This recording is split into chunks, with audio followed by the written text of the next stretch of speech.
Bismillahirrahmanirrahim. Assalamualaikum warahmatullahi wabarakatuh. Waalaikumsalam warahmatullahi wabarakatuh. Alhamdulillahi rabbil alamin. Wassalatu wassalamu ala rasulillah Muhammadin wa ala alihi wa sahbihi ajma'in. Ashhadu an la ilaha illallah wahdahu la syarikalah wa ashhadu anna Muhammadan abduhu wa rasuluhu la nabiyya ba'dah. Rabbi shrah li sadri wa yassir li amri wahlul 'uqdatam min lisani yafqahu qawli, amma ba'd. Alhamdulillah pemirsa dakwah Sulsel yang sama-sama kita dirahmati Allah Subhanahu wa taala. Tentu pertama-tama kita memanjatkan puji syukur kita kehadirat Allah Subhanahu wa taala atas limpahan nikmat, rahmat dan hidayahnya, sehingga alhamdulillah di hari 10 Ramadan ini kita kembali bertemu di acara teman berbuka di channel dakwah Sulsel pada sore hari ini menjelang berbuka puasa. Dan kemudian sholat serta salam tak lupa kita kirimkan kepada baginda kita Nabi Muhammad sallallahu alaihi wasallam. Alhamdulillah pemirsa dakwah Sulsel yang dirahmati Allah Subhanahu wa taala, pertama-tama kami menghimbau kepada pemirsa dakwah Sulsel untuk kemudian men-share channel dakwah Sulsel ini, acara kita ini, dan semoga menjadi amal jariah bagi pemirsa dakwah Sulsel, dan insya Allah di bulan ini Allah melipat gandakan pahala yang kita lakukan insya Allah. Baik, pada kesempatan kali ini kita akan dibersamai oleh Ustadz Rahmatullah Dingsarro, SPDI, terkait dengan tema Ramadan bersama keluarga. Baik, Ustadz, bagaimana keluarganya, Ustadz? Alhamdulillah. Alhamdulillah. Baik, Ustadz, terkait dengan materi pada sore hari ini, pada kesempatan ini, Ustadz, terkait dengan Ramadan ya, bahwasannya kita melihat Ramadan itu adalah momentum, apalagi ketika Ramadan itu bersama keluarga, Ustadz. Nah mungkin pertama, Ustadz, bagaimana mungkin pandangan Islam, Ustadz, terkait dengan memandang keluarga tersebut, Ustadz? Baik, silakan, Ustadz. Bismillahirrahmanirrahim. Assalamualaikum warahmatullahi wabarakatuh. Waalaikumsalam warahmatullahi wabarakatuh. Alhamdulillahirabbil alamin, wassalatu wassalamu ala rasulil karim wa ala alihi wa ashabihi wa tabi'in wa ummatihi ajma'in. Rabbi shrah li sadri wa yassir li amri wahlul 'uqdatam min lisani yafqahu qawli. Baik pemirsa teman berbuka di channel dakwah Sulsel yang dirahmati oleh Allah Subhanahu wa taala, alhamdulillah pada kesempatan hari ini kita kembali bisa bertemu untuk membahas satu tema yang sangat menarik sesungguhnya. Kenapa? Karena bicara tentang keluarga ini tentu menjadi salah satu bahagian dari pilar dari pelaksanaan apa yang kemudian disyariatkan oleh Allah Subhanahu wa taala. Jadi selain keberadaan kaum muslimin secara individu, keberadaan kaum muslimin sebagai sebuah komunitas atau masyarakat, maka salah satu pilar yang lain adalah keberadaan keluarga. Ada banyak kemudian bagian daripada syariat agama Allah Subhanahu wa taala yang kemudian berkaitan dengan keluarga itu sendiri. Nah, sehingga eksistensi sebuah keluarga dalam pandangan Islam menjadi sangat penting untuk kemudian bagaimana ditata dengan baik, ditata sedemikian rupa semata-mata sebagai wujud ketaatan kita kepada Allah Subhanahu wa taala di dalam melaksanakan apa yang kemudian telah disyariatkan oleh Allah Subhanahu wa taala. Baik, Ustadz, syukuran Ustadz atas jawabannya, bahwasanya memang keluarga itu merupakan bagian daripada Islam, Ustadz. Nah, ketika kita melihat konteks kali ini, banyak kita melihat bahkan umat ini justru disibukkan dengan kegiatan masing-masing. Salah satunya mungkin kerja, bahkan pergi merantau, pergi kemudian meninggalkan kampung halamannya, sehingga kebersamaan yang tentunya seharusnya harus kemudian dimiliki oleh umat Islam, apalagi di momentum Ramadan kali ini, Ustadz. Nah, bagaimana kira-kira Ustadz menurut Ustadz terkait dengan fenomena sekarang, Ustadz, yang dimana bersatunya keluarga itu sulit ketika menjelang lagi Lebaran gitu kan, bahkan ketika perantau, keluarga yang merantau yang ingin pulang ke kampung halamannya untuk berkumpul lagi bersama keluarga itu sulit untuk mendapatkan libur misalnya, atau mendapatkan libur tapi tidak lama. Nah, bagaimana menurut terkait dengan itu, Ustaz? Iya, Jadi memang betul ya bahwa momentum Ramadan ini sebetulnya juga menjadi momentum untuk mencas pemahaman kita, termasuk kaitannya dengan keluarga. Apatah lagi memang momentum Ramadan ini menjadi satu kesempatan tersendiri untuk sebetulnya lebih banyak bersama dengan keluarga, lebih banyak berinteraksi dengan keluarga. Nah, namun tentu bahwa harapan kita kebersamaan itu bukan hanya di dalam bulan suci Ramadan. Ya, kita hanya berharap bahwa Ramadan ini hanya itu tadi, momen untuk mencas kembali ya, bagaimana kemudian sudut pandang terkait dengan kebersamaan kita di dalam keluarga. Artinya bahwa kebersamaan itu bisa terwujud ya, termasuk di luar daripada bulan suci Ramadan. Nah, apa yang menjadi realitas hari ini dengan berbagai persoalan yang menimpa daripada keluarga kita atau keluarga-keluarga kaum muslimin ya secara umum, ya tentu sesungguhnya ini berangkat dari ya tadi itu, sudut pandang kita terkait dengan keluarga itu sebetulnya seperti apa. Iya, jadi karena perkara keluarga ini menjadi bahagian yang terintegrasi dengan syariat agama Allah Subhanahu wa taala, maka siapapun kita sebetulnya sebagai seorang muslim yang menjalani kehidupan berumah tangga, kehidupan berkeluarga, itu tidak boleh kemudian kita menjalaninya berangkat dengan konsep kita masing-masing. Iya. Ya. Semuanya kita harus tunduk pada bagaimana kemudian arahan Allah, bagaimana kemudian Allah mengatur yang namanya kehidupan berkeluarga tadi. Ya, tujuannya tentu agar apa yang menjadi tujuan dari kehidupan berumah tangga itu bisa terwujud. Kita bisa menyimak kembali bagaimana misalnya firman Allah Subhanahu wa taala di dalam surah Ar-Rum ya, ayat yang ke-21. Allah Subhanahu wa taala berfirman, A'udzu billahi minasyaitonir rajim. Ya ayuhan nas, inna khalaqnakum min anfusikum azwaja litaskunu ilaiha wa ja'ala bainakum mawaddatan wa rahmah. Ya, inna fi dzalika laayatil liqaumin yatafakkarun. Jadi dalam ayat ini sebetulnya ini menjadi gambaran dasar apa sesungguhnya yang menjadi tujuan kemudian keluarga itu dibentuk. Jadi Allah berfirman saya ulang tadi ayatnya. Jadi dalam surah Ar-Rum ayat yang ke-21 Allah Subhanahu wa taala telah berfirman, A'udzubillahi minasyaitonir rajim, wa min ayatihi an khalaqalakum min anfusikum azwaja wa ja'ala bainakum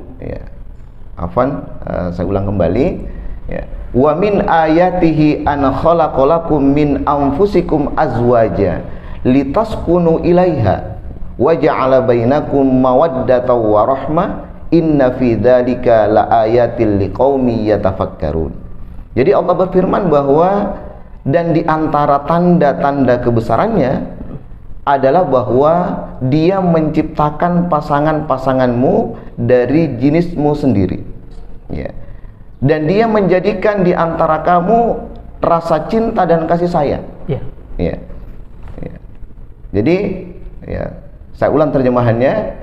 Dan di antara tanda-tanda kebesarannya adalah Dia menciptakan ya, pasangan-pasanganmu dari jenismu sendiri agar kamu mendapatkan ketentraman padanya, dan Dia menjadikan di antara kamu rasa cinta dan kasih sayang. Sesungguhnya ya, ia pada yang demikian itu adalah menjadi tanda-tanda kebesaran Allah bagi kaum yang berfikir. Nah, di dalam ayat ini sangat jelas bahwa apa yang menjadi tujuan daripada berkeluarga itu adalah untuk mendapatkan sakinah, mendapatkan ketenangan, mendapatkan ketentraman. Cuman kemudian harus digarisbawahi bahwa ketenangan, ketentraman yang menjadi tujuan daripada berkeluarga itu haruslah didasari dengan iman tadi. Nah, apa yang menjadi jembatan untuk menuju ke sana adalah melalui adanya mawaddah warahmah tadi, adanya rasa cinta dan kasih sayang. Karena ketenangan, karena sakinah yang kita ingin dapatkan itu dengan dasar iman, maka rasa cinta dan kasih sayang pun itu harus dengan dasar keimanan. Nah, inilah yang hari ini kemudian banyak absen di tengah-tengah keluarga-keluarga kaum muslimin hari ini, sehingga apa yang menjadi tujuan daripada berkeluarga itu tidak terwujud. Nah, sehingga ini memang menjadi momentum yang sangat tepat di bulan suci Ramadan untuk mencas kembali itu, meluruskan kembali apa sesungguhnya yang menjadi landasan kita menjalani kehidupan berkeluarga. Bahwa sekali lagi kehidupan berkeluarga menjadi bagian daripada kehidupan kita yang harus tetap terikat dengan seluruh syariat agama Allah Subhanahu wa taala. Baik, Masya Allah, tabarakallah Ustaz. Jadi memang Ustaz bahwasanya tujuan adanya keluarga dalam Islam itu memang bagaimana kemudian dalam keluarga itu tercipta ketentraman. Dan tentunya ketentraman itu memang tidak bisa muncul kalau tidak adanya mawaddah warahmah. Nah, berikutnya Ustaz, mungkin dari konteks tadi itu Ustaz, kita melihat memang fenomenanya banyak memang keluarga yang gagal membangun itu sakinah mawaddah warahmah itu Ustaz. Kira-kira Ustaz, menurut Ustaz terkait dengan fenomena yang terjadi saat ini, bahkan keluarga itu berantakan, mungkin apa kira-kira Ustaz penyebab utama sehingga keluarga tersebut itu tidak meraih sakinah mawaddah warahmah itu Ustaz? Iya. Betul Ustaz. Jadi untuk meraih apa yang menjadi tujuan berkeluarga tadi, untuk mendapatkan sakinah tadi, mendapatkan ketenangan, ketentraman dengan dasar iman, maka tentu ini harus didukung dengan beberapa pilar di dalamnya. Pilar yang paling pokok, yang paling utama tentu adalah berangkat dari niat kita itu berkeluarga seperti apa. Gitu. Tidak bisa dipungkiri hari ini kemudian banyak orang yang berkeluarga hanya karena ingin dilihat oleh orang, hanya ingin diketahui oleh orang bahwa misalnya dia tidak jomblo lagi, gitu. Seperti itu. Bahwa dia sudah punya istri, apalagi kalau misalnya dia sudah punya anak, gitu. Hanya sebatas itu. Tetapi bagaimana kemudian keluarga itu dijalani dan akan diarahkan kemana, ini yang kemudian tidak jelas. Jadi pemirsa yang dirahmati Allah Subhanahu wa taala, mari kemudian kita tanamkan di dalam diri kita bahwa niat kita berkeluarga itu sesungguhnya semata-mata bahagian daripada ibadah kita kepada Allah. Jadi bagian daripada ketaatan kita terhadap bagian daripada syariat agama Allah Subhanahu wa taala. Bahwa keluarga itu harus dipandang sebagai ladang untuk berpahala. Ini yang paling penting. Nah, setelah pilar yang pertama ini yaitu niat tadi, maka yang berikutnya adalah tentu bagaimana prosesnya itu berjalan. Di awal kita tadi membahas bahwa perkara kehidupan berumah tangga itu adalah bagian daripada pengaturan syariat agama Allah.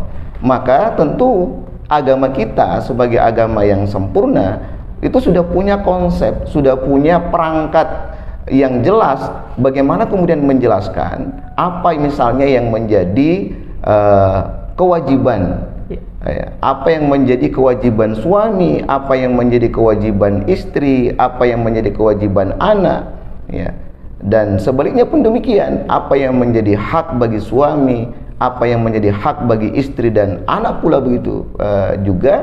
Nah, ini semua sudah dijelaskan secara rinci dalam agama kita. Nah, ini yang penting untuk kemudian dipahami lebih awal untuk bisa dijalankan sebaik mungkin di dalam kehidupan berumah tangga itu.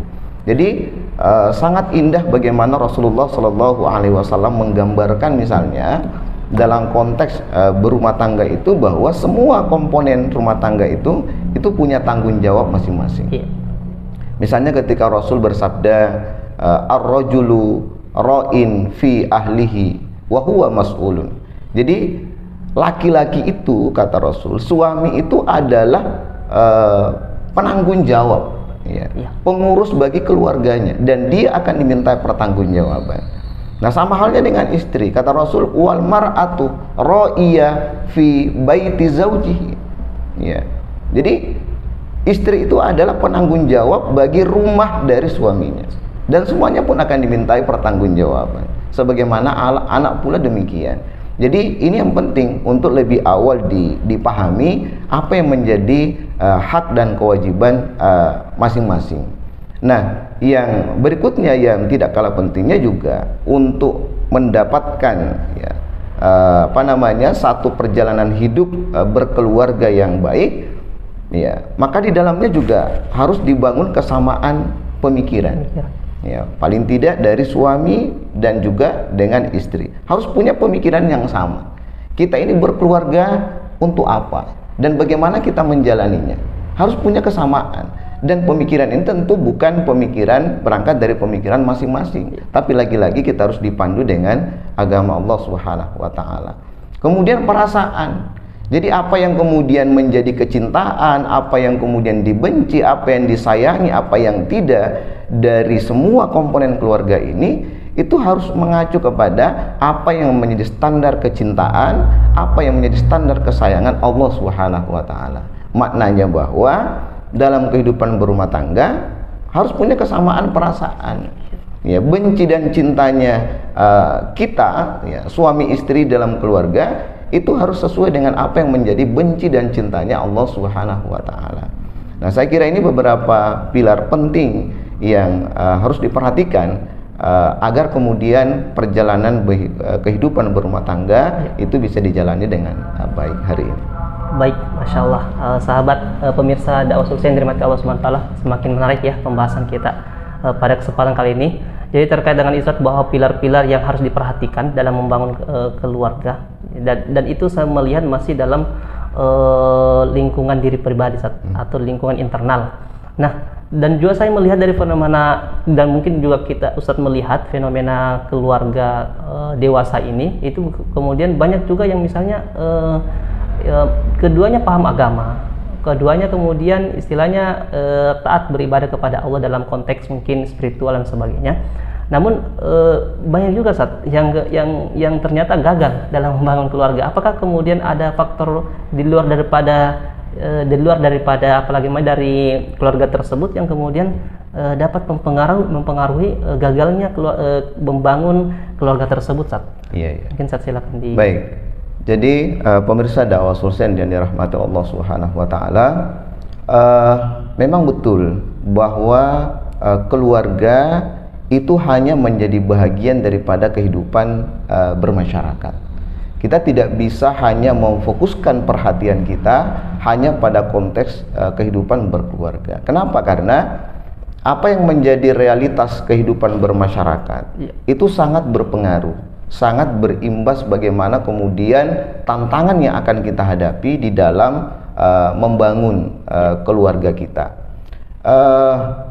Kita tidak bisa menutup mata. Hari ini banyak kemudian orang yang sudah kabur apa sesungguhnya yang menjadi standar kebahagiaan itu, termasuk dalam konteks berkeluarga. Apa yang menjadi standar kebahagiaan?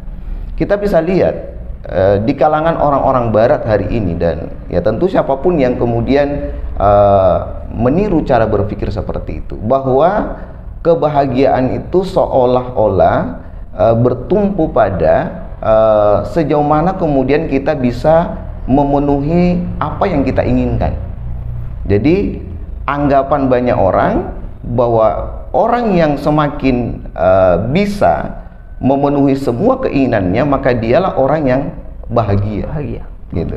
Jadi dalam konteks ini misalnya, ya bagaimana kemudian kemudahan dia memiliki harta, sehingga dengan harta itu dia bisa memiliki segala hal yang dia inginkan. Seolah-olah bahwa itulah standarnya, itulah ukuran daripada kebahagiaan.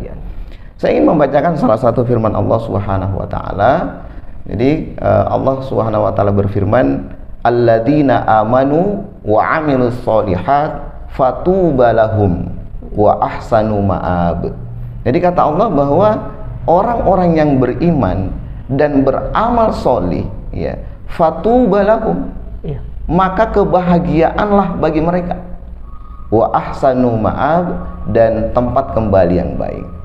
Maka dari sini kita bisa melihat bahwa sesungguhnya kebahagiaan itu, ketentraman itu, ketenangan itu hanya bisa didapatkan pertama ketika didasari dengan keimanan tadi, yang kedua dengan amal soleh. Dalam makna lain bahwa ya didapatkan kebahagiaan itu dengan ketaatan lebih awal kepada Allah Subhanahu wa taala.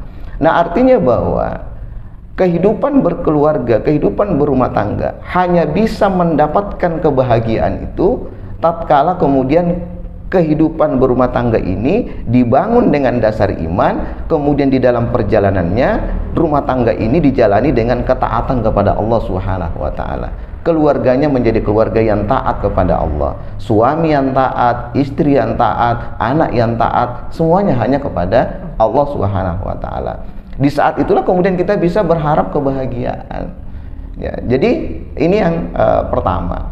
Nah, dalam konteks bermasyarakat hari ini itu yang mendominasi. Ya. Sehingga mau tidak mau pasti itu berimbas kepada keluarga. Di satu sisi kita begitu intens menanamkan pemahaman itu kepada keluarga, bagaimana seharusnya kita taat kepada Allah, tetapi ketika mereka berinteraksi dengan masyarakat, ya justru mereka menyaksikan hal yang terbalik. Contoh, Ustaz, ketika misalnya kita menanamkan kepada anak-anak kita tentang perkara-perkara syariat ya, yang kemudian mesti mereka tunaikan dalam perkara sholat saja misalnya, atau dalam perkara puasa saja misalnya, kita tanamkan bahwa ini adalah perintah dari Allah, ini adalah kewajiban yang diberikan oleh Allah kepada setiap muslim, dan ganjaran pahalanya luar biasa, kebahagiaan yang disediakan oleh Allah luar biasa, kebaikan yang diberikan oleh Allah luar biasa. Tetapi kemudian ketika mereka berinteraksi dengan masyarakat, melihat realitas masyarakat, seolah bahwa ya sholat, puasa itu bukan sesuatu yang wajib hari ini ya, hari ini. Kenapa? Justru ya sebagai contoh tadi, sholat dan puasa dalam konteks kehidupan bermasyarakat hari ini itu dianggap sebagai sesuatu yang mubah saja, boleh saja. Yang mau sholat silakan, yang mau puasa silakan, yang tidak mau puasa juga silakan. Ya, bahkan ya sangat disayangkan ketika misalnya ya ada pernyataan bahwa orang yang berpuasa ya harus menghormati atau menghargai orang yang tidak berpuasa. Ya. Jadi sangat jauh dari konteks bagaimana syariat itu mengatur. Nah, ini tantangan tersendiri. Sehingga saya ingin mengatakan bahwa berharap untuk bisa lahir keluarga yang baik, ya, keluarga yang taat kepada Allah, maka tentu pasti akan berkaitan dengan bagaimana kita harus berikhtiar, berupaya untuk melahirkan masyarakat yang baik pula. Ya, jadi ini secara bersamaan, ya, secara individu, secara berkeluarga, dan secara bermasyarakat itu bersamaan kemudian harus dilakukan upaya perbaikan. Jadi tidak bisa juga misalnya dianggap bahwa ya ini step by stepnya seolah-olah ya pribadi dulu, baru kemudian keluarga, baru kemudian bermasyarakat. Tidak ya, karena pelaksanaan daripada syariat agama Allah itu harus secara menyeluruh, secara kafah gitu. Jadi secara totalitas ya, untuk kemudian mengatur ke semuanya itu. Nah, ini saya kira yang menjadi penyebab ya kenapa tidak cukup hanya dengan pemahaman yang benar yang sudah dimiliki oleh masing-masing anggota keluarga, lantas kemudian kita berpikir ini tidak ada masalah lagi. Ya, butuh perhatian juga dengan lingkungan sekitar kita tentang bagaimana realitas masyarakat hari ini. Baik, Ustaz, sangat betul, Ustaz, bahwasannya memang kita melihat memang lingkungan sekitar kita yang sangat juga berpengaruh terhadap terhadap keluarga kita, yang kemudian kita usahakan untuk bagaimana keluarga yang kita bangun itu untuk taat kepada Allah. Nah, terkait dengan masyarakat ini, Ustaz, yang berperan penting dan berpengaruh terhadap keluarga ini.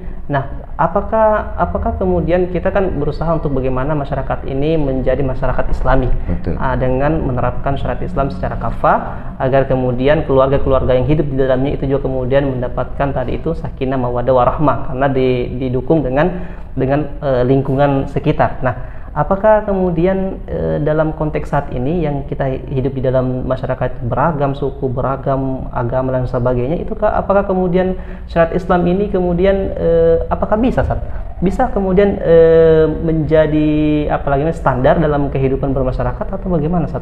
Iya. Ustaz. Baik.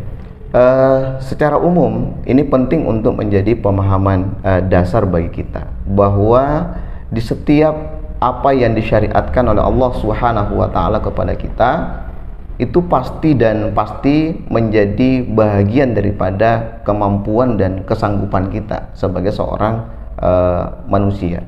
Jadi Allah Subhanahu wa taala telah menegaskan la yukallifullahu nafsan illa wus'aha. Jadi tidak ada satu beban taklif sekalipun yang kemudian itu tidak berada di dalam batas kesanggupan manusia. Ya.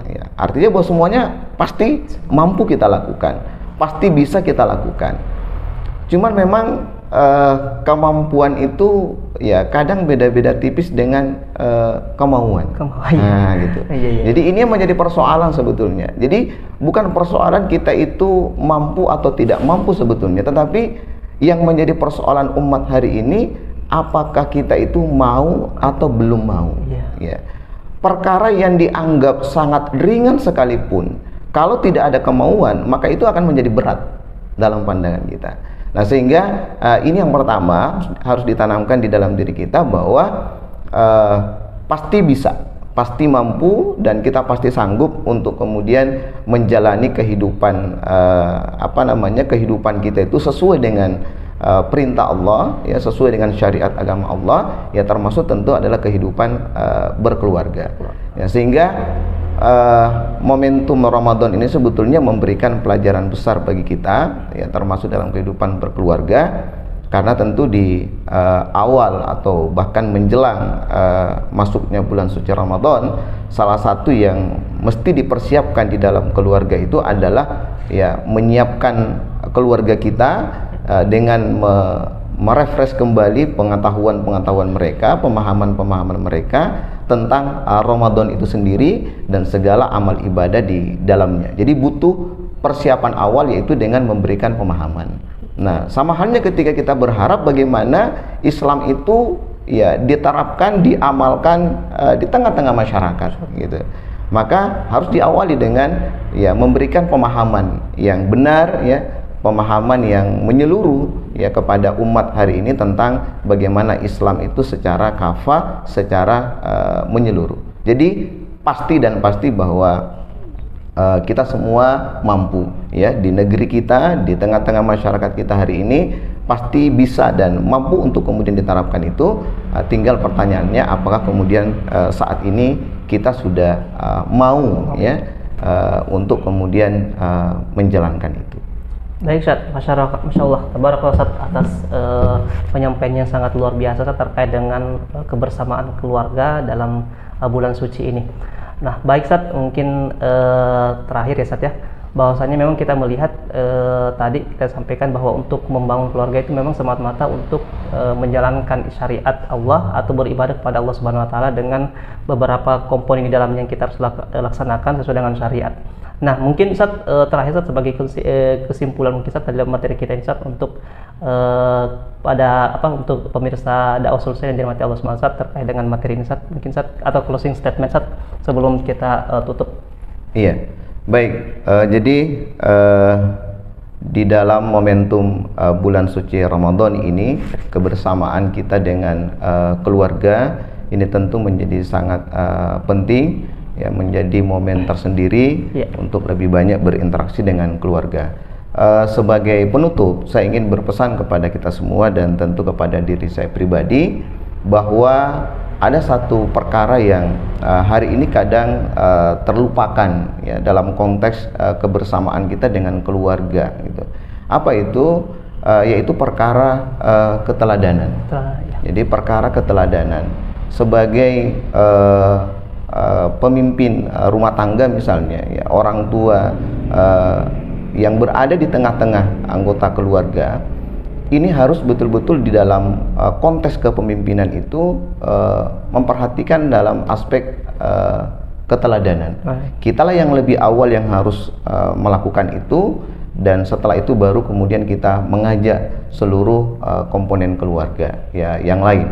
Insya Allah dengan keteladanan itu maka perjalanan kepemimpinan itu bisa dilaksanakan dengan baik, dan insya Allah semoga di dalam bulan suci Ramadan ini kita semua ya sama-sama yang punya keluarga betul-betul bisa mendapatkan kebaikan, mendapatkan kebahagiaan, mendapatkan keutamaan dari bulan suci Ramadan ini di tengah-tengah keluarga kita, dan semoga itu pun menjadi penambah semangat kita untuk bersama-sama berusaha agar kebaikan itu, kebahagiaan itu pun bisa dirasakan di dalam konteks kehidupan bermasyarakat kita hari ini. Amin. Ya Allah. Baik Ustaz, syukron jazakallah khair Ustaz atas penjelasannya yang sangat luar biasa. Pemirsa dakwah Sulsel yang dirahmati Allah Subhanahu wa taala, alhamdulillah kita sudah berada di akhir acara, dan kami menghimbau lagi kepada pemirsa dakwah Sulsel untuk kemudian meng-share acara kita ini ke seluas-luasnya kepada keluarga, dan semoga bulan suci ini adalah momentum